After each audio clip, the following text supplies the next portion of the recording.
So there's an old school trick, an old school hip hop trick when working with samples, where if the sample has a really good bass line, you try to isolate the bass line and turn it up instead of playing a new bass line over it. And that's something that I did in this recent beat I'm working on. I wanted to show you that technique, and I actually wanted to show a modern flip on that technique using a plugin called Surfer EQ.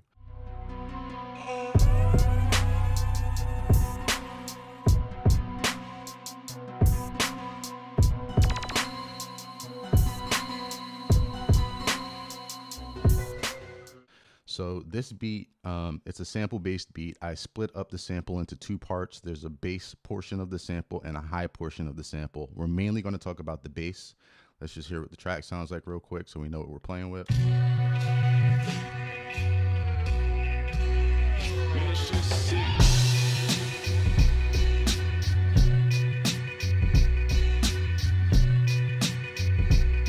So this sample bus itself is split up into two parts, like I said, the bass and the high. The high is, or the high sounds like this. But the fun part, the technique, is really how we get this bass tone. So I'll only talk about the high really briefly. I use isotope trash and dirtying up a lot of my sounds, so there's some saturation there, but saturate with whatever you like.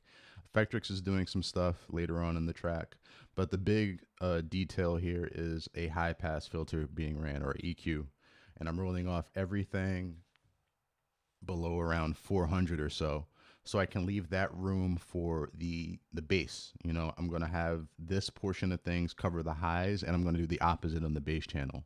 And that's the old school trick. You now split this sample into two parts, and you can process them differently. You can turn the bass a lot higher than the highs, etc., etc. So on the bass channel, I'll solo that again. There's a couple things happening. It's the same trash settings, the same saturation and Effectrix settings, so those are identical.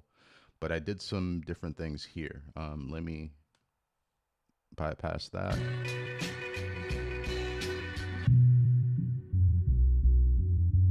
And the first thing is this EQ. I'm going to get rid of the rest of this stuff here. And this EQ is an opposite of the high sample channel. We're basically getting rid of all that high-end stuff.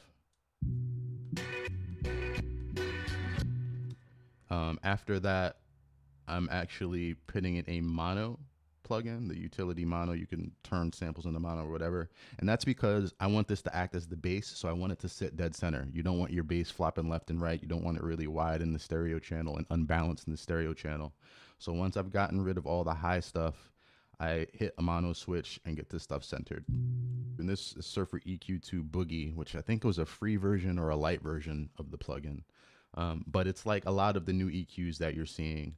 It will find the resonant, like the primary resonant frequency of what it's listening to, and it can follow it around. So normally I would just turn up all the bass to really get that bass bumping, and that'll sound cool, but it raises the noise floor, it raises all of the low end stuff, and it doesn't really clearly define the bass note. With Surfer EQ, we'll actually find just the bass note, just that resonant frequency. It'll allow me to push that up, and then it'll follow the sample around and make sure that it's only pushing up the root note. And you'll actually see it in action here. Check it out. Check out the before and after. This is with it bypassed. And now I'll engage.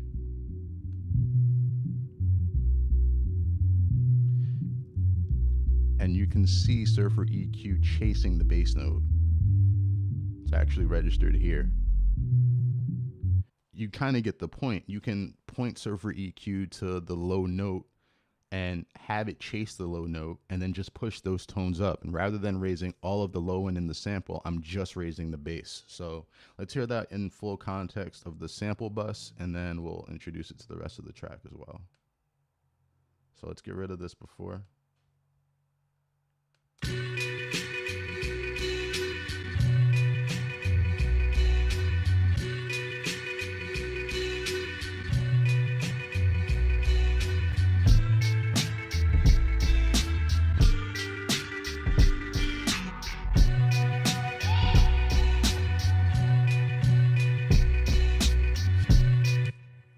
Let me know if you see this technique in your workflow.